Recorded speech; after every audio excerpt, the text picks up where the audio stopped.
ಪರದೇಶದಲ್ಲಿ ಒಬ್ಬ ಡಯೋಜೆನಿಸ್ ಅಂತಾಗಿ ಹೋದ. ಗ್ರೀಕ್ ದೇಶ, ಬಹಳ ದೊಡ್ಡ ಮಹಾನುಭಾವ. ಸುಮಾರು 2600 ವರ್ಷಗಳ ಹಿಂದೆ ಬಾಳಿದಂಥ ಮಹಾನುಭಾವ. ಮನೆ ಕಟ್ಟಲಿಲ್ಲ, ಬಟ್ಟೆ ಹಾಕಲಿಲ್ಲ, ಯಾವುದನ್ನೂ ಸಂಪಾದಿಸಲಿಲ್ಲ. ಆದರೆ ಅವನಷ್ಟು ಸುಖಿ ಯಾರೂ ಇರಲಿಲ್ಲ. ಎಷ್ಟು ಆಶ್ಚರ್ಯ! ಏನಿರಲಿಲ್ಲ. ಒಬ್ಬ ಶಿಷ್ಯ ಬಂದು ಅವರಲ್ಲಿ ವಿನಂತಿ ಮಾಡಿಕೊಳ್ತಾನೆ. ಡಯೋಜೆನಿಸ್ ಎಲ್ಲಿ ಇರ್ತಿದ್ರು ಅಂದ್ರೆ ವಿಶಾಲವಾದ ವೃಕ್ಷದ ಕೆಳಗೆ ಆನಂದವಾಗಿ ಕೂತುಕೊಂಡಿರ್ತಿದ್ರು. ಅವರಿಗೆ ಅತಿ ಸಮೀಪದ ಒಂದು ಪ್ರಾಣಿ ಅಂದರೆ ನಾಯಿ. ಅವರು ಹೆಂಗಿದ್ರೋ ಹಾಗೆ, ಅಷ್ಟು ಚೆನ್ನಾಗಿ. ಅವರ ಮುಖದ ಮೇಲೆ ಸದಾ ಪ್ರಸನ್ನತ. ಅಂಥವ್ರು ಯಾವ ಗೊಡವೆ ಗೋಜು ಏನಿರಲಿಲ್ಲ. ಒಂದು ದಿವಸ ಒಬ್ಬ ಶಿಷ್ಯ ಬಂದು ಕೇಳ್ತಾನೆ, ಎಷ್ಟು ಆತ್ಮೀಯತೆಯಿಂದ ಕೇಳ್ತಾನೆ, ಗುರುಗಳೇ, ನೀವು ಶ್ರೇಷ್ಠ ಜ್ಞಾನಿಗಳು. ನಮ್ಮ ಇಡೀ ದೇಶ ನಿಮ್ಮನ್ನು ಗೌರವಿಸ್ತದೆ. ನಾವೆಲ್ಲ ನಿಮ್ಮ ಶಿಷ್ಯರು, ಅನುಯಾಯಿಗಳು. ನಾವು ಸುಂದರವಾದ ಮನೆಗಳನ್ನು ಕಟ್ಟಿಕೊಂಡು ಬಾಳ್ತಾ ಇದ್ದೇವೆ. ಹೇಳಿ ಗುರುಗಳೇ, ತಾವು ಹೀಗ ಗಿಡದ ಕೆಳಗೆ ಕೂಡೋ ಬದಲು ನಾವೊಂದು ಸುಂದರ ಮನೆ ಕೊಡ್ತೇವೆ, ತಾವು ಆರಾಮಾಗಿರಿ. ಅವಾಗ ಡಯೋಜೆನಿಸ್ ಹೇಳ್ದ, ಈಗೇನು ದುಃಖದಿಂದದೀನಿ ಹೇಳು, ಎಷ್ಟು ಆರಾಮದೀನಿ. ಗೊತ್ತಿರಲಿ, ನನ್ನ ಮನೆಯಷ್ಟು ನಿನ್ನ ಮನೆ ದೊಡ್ಡದಲ್ಲ. ದೊಡ್ಡ ಮನೆಯಿಂದ ಸಣ್ಣ ಮನೆಗೆ ಬರೋದು ಯೋಗ್ಯ ಅಲ್ಲ. ಎಲ್ಲದ ನಿಮ್ಮ ಮನೆ ಅಂದ ಶಿಷ್ಯ. ಈ ಆಕಾಶವೇ ಛಾವಣಿ, ಭೂಮಂಡಲವೇ ನೆಲ, ದಿಕ್ಕುಗಳೇ ಗೋಡೆಗಳು, ಹರಿವ ಗಾಳಿಯೇ ವಾಯುವಿಷನ, ಸೂರ್ಯನೇ ದೀಪ. ಏನು ಮಸ್ತ್! ಇಲ್ಲೇನು ಪಕ್ಷಿಗಳ ಹಾಡ್ತಾವಲ್ಲ, ಅವೇ ಕಲಾ ರಸಿಕರು. ಏನು ಹಾಡ್ತಾವ ಹಗಲ ರಾತ್ರಿ. ಈ ವಿಶಾಲವಾದ ಗಿಡಗಳೇನು ಹರಿವ್ಯಾವಲ್ಲ, ಇದ ನನ್ನ ಮನೆಯೊಳಗಿರುವ ತೋರಣ. ಇಷ್ಟು ದೊಡ್ಡ ಮನೆ, ಈ ಮನೆಯೊಳಗ ನೀವೆಲ್ಲ ಇರೋದು. ಮತ್ತು ಇದರಾಗ ನಿನ್ನ ಮನ್ಯಾಗ ನಾ ಹೆಂಗೆ ಬರೋದು? ನನ್ನ ಮನ್ಯಾಗ ನೀ ಇರೋದು. ಮಜಾ ಇಲ್ಲ. ಅದರ ಅರ್ಥ ಮನೆ ಕಟ್ಟಬಾರದಂತಲ್ಲ, ಸಂಪತ್ತ ಮಾಡಬಾರದಂತಲ್ಲ. ಅವರನ್ನೋದು ಇರೋದ್ರಾಗ ರಾಜನಂಗಿರಬೇಕು. ಹೇಗೆ ಇರಲಿ, ಮಸ್ತಾಗಿರಬೇಕು. ಮಸ್ತ್ ಅನ್ನೋದಲ್ಲ, ಕನ್ನಡದಾಗ ಭಾಳ ಚಲೋ ಶಬ್ದ ಅದು. ಏನಿಂದು ಊಟ ಹೆಂಗಾತು? ಮಸ್ತ್ ಆತು ಅನ್ನೋದಲ್ಲ. ಭಾಳ ಮಸ್ತ್ ಎಲ್ಲ ಕಡೆ ಬಳಸ್ತೇವೆ. ಅವ ಹೆಂಗದಾನ? ಮಸ್ತ್ ಅದ, ಮಸ್ತ್ ಅದ. ಏನು ಮಾಡ್ತೀರಿ ಮನೆಯೊಳಗೆ? ಮಸ್ತ್ ಕೆಲಸ ಮಾಡ್ತೇವೆ.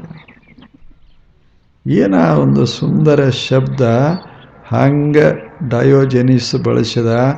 ಮಸ್ತ್ ಅದೀನಿ, ಮಸ್ತ್. ಹೇಗದ ಹೇಳಿ? ಇದ್ರೂ ಆನಂದ ಪಡಬೇಕು, ಇಲ್ಲದಿದ್ರೂ ಆನಂದ ಪಡಬೇಕು.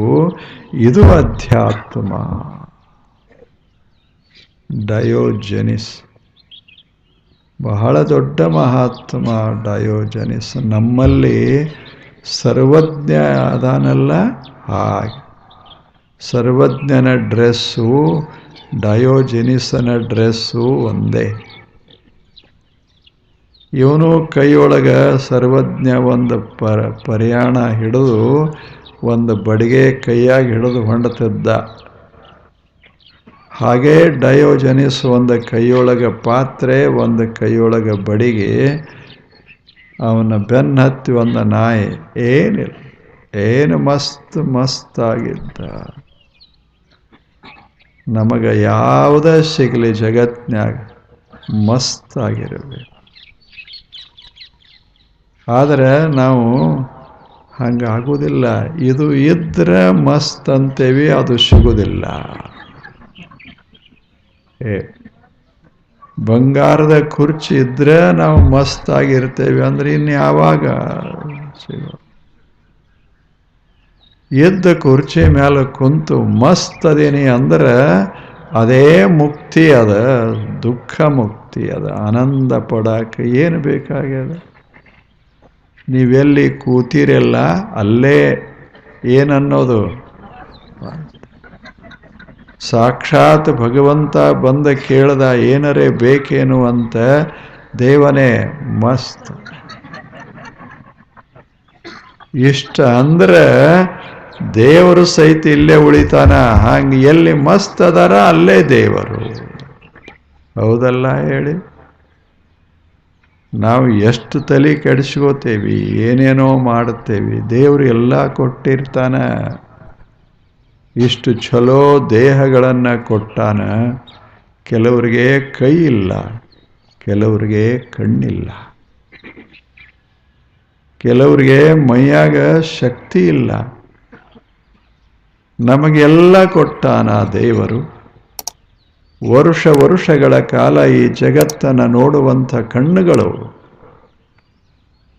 ಇಲ್ಲಿರುವ ಎಲ್ಲ ಶಬ್ದಗಳನ್ನು ಕೇಳುವಂಥ ಕಿವಿಗಳು, ಸುಂದರವಾದ ಕಾರ್ಯಗಳನ್ನು ಮಾಡೋದಕ್ಕಾಗಿ ಕೈಗಳು, ಎಲ್ಲಿ ಬೇಕಾದಲ್ಲಿ ಹೋಗೋದು, ಬೆಟ್ಟದ ತುದಿಯ ಏರೋದು, ಕೊಳ್ಳಕ್ಕಿಳಿಯೋದು, ಸಾಗರದಲ್ಲಿ ಈಸೋದು, ಅಷ್ಟು ಸಾಮರ್ಥ್ಯದ ಕಾಲುಗಳು, ಒಳ್ಳೆಯ ಮನಸ್ಸು, ಇಷ್ಟೆಲ್ಲ ಇದ್ದ ಬಳಿಕ ಯಾಕೆ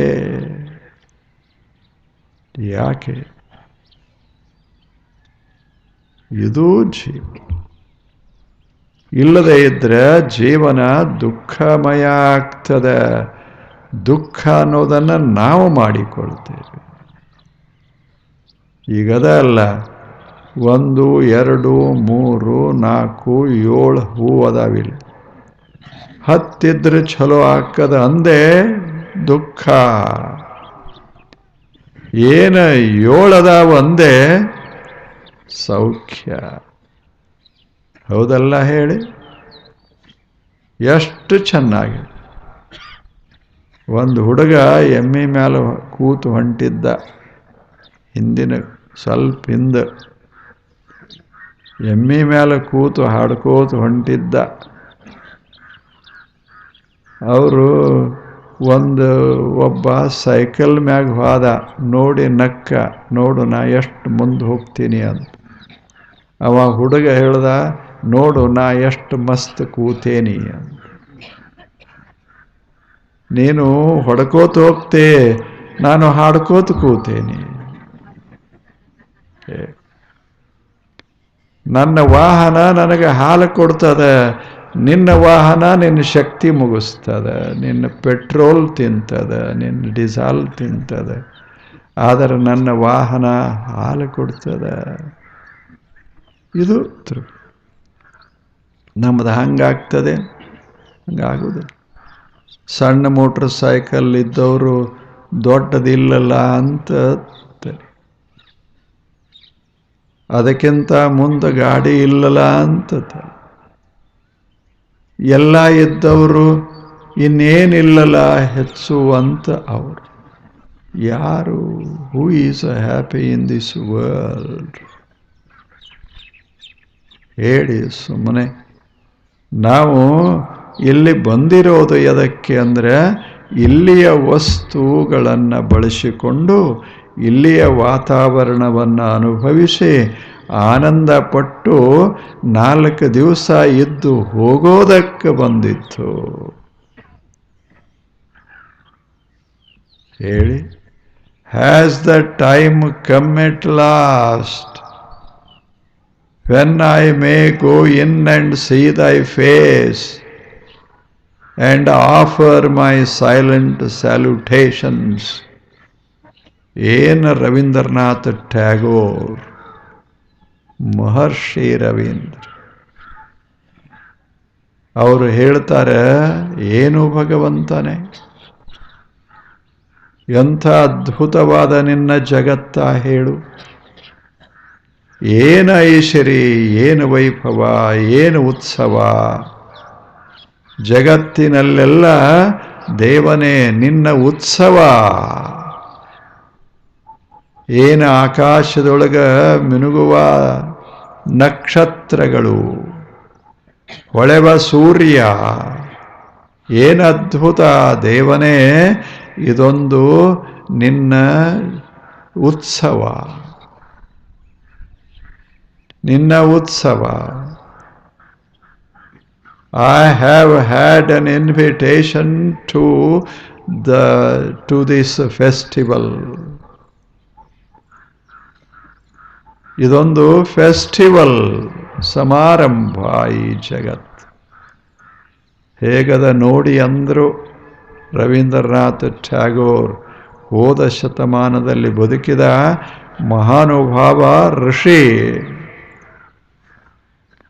ಅವರು ಹೇಳ್ತಾರೆ, ಇದೆಲ್ಲ ಭಗವಂತನ ಜಾತ್ರೆ, ಭಗವಂತನ ಉತ್ಸವ, ಮಹೋತ್ಸವ.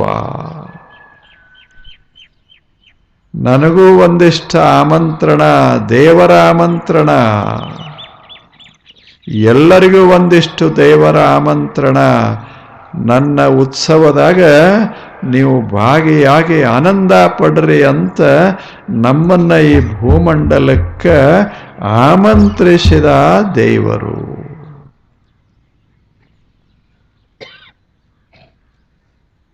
I have had an invitation to this world's festival. ಅವ್ರು ನೋಡೋ ದೃಷ್ಟಿ, ನಾವು ನೋಡೋ ದೃಷ್ಟಿ ಎಷ್ಟು ಬದಲದ. ಅವರು ದೇವನ ಇದು ಸಮಾರಂಭ, ಉತ್ಸವ, ದೇವನ ದೀಪಾವಳಿ ಅಂತ ಅವ್ರು ನೋಡಿದರೆ ನಮ್ಮದೇ ಅಂಥದ್ದು. ಯಾಕರೆ ಹುಟ್ಟದೇವಿ, ಯಾಕರೆ ಹುಟ್ಟಿಸಿದ, ಹಿಂಗೆ ನಮ್ಮದು. ಅವರಂತಾರೆ, ಏನು ಭಗವಂತನೇ, ಎಂಥ ಅವಕಾಶವನ್ನು ನಮಗೆ ಕೊಟ್ಟಿಯಲ್ಲ. ನಾವಿಲ್ಲೇನು ಮಾಡೋದಿಲ್ಲ, ದೇವರೆಲ್ಲ ಮಾಡ್ಯಾನ ಅನುಭವಿಸೋದು. ನಾವೇನು ಮಾಡ್ತೇವೆ, ಒಂದು ಪಣತೆ ಮಾಡ್ತೇವೆ, ಒಂದಿಷ್ಟು ಎಣ್ಣೆ ಹಾಕ್ತೇವೆ, ಬತ್ತಿ ಇಡ್ತೇವೆ, ಎಲ್ಲ ಇದ ಜಗತ್ತಿಂದೇ. ನಾವೇನು ಎಲ್ಲಿದರೆ ತರ್ತೇವೇನು, ದೀಪ ಹಚ್ಚಿ ಅಂತೇವಿ, ದೇವನೇ ಇದೊಂದು ದೀಪ ಹಚ್ಚೇನು. ಅವ ದೇವರು ಹೇಳ್ತಾನ, ನಾನೊಂದು ಸೂರ್ಯನ ಹಚ್ಚೇನು, ಅನುಭವಿಸ್, ಬೆಳಕನ್ನ ಅನುಭವಿಸ್. ನಿನಗೇನು ಕೊರತೆ ಅದ ಹೇಳು. ಎಷ್ಟು ಥರದ ಹಣ್ಣ, ಎಷ್ಟು ಥರದ ಧಾನ್ಯ ಹೇಳಿ. ಏನು 1, 2 ಲಕ್ಷ ಲಕ್ಷ ಇಷ್ಟೆಲ್ಲ ಅದ್ಭುತ ಜಗತ್ತನ್ನು ನಿರ್ಮಾಣ ಮಾಡಿ ಇಲ್ಲೊಂದು ಸಮಾರಂಭ ಅಂತ ಏರ್ಪಡಿಸಿ, ಮನುಷ್ಯನೇ ನಿನಗೆ ನಾನು ಆಮಂತ್ರಣ ಕೊಟ್ಟಿದ್ದೇನೆ, ನೀನು ಅತಿಥಿ. ಜಗತ್ತಿನಲ್ಲಿ ನೀನು ಮಾಲೀಕನಲ್ಲ, ಅತಿಥಿ. ಮಾಲೀಕನಿಗಿಂತಲೂ ಶ್ರೇಷ್ಠ. ಯಾಕೆ? ಮಾಲೀಕನ ಆಮಂತ್ರಣ, ಅತಿಥಿ. ಈ ಅತಿಥಿಯಂಗ ಈ ಜಗತ್ತಿನಲ್ಲಿ ಬದುಕು, ಇದು ಜೀವನ. ಅತಿಥಿಯಂಗ ಬದುಕು.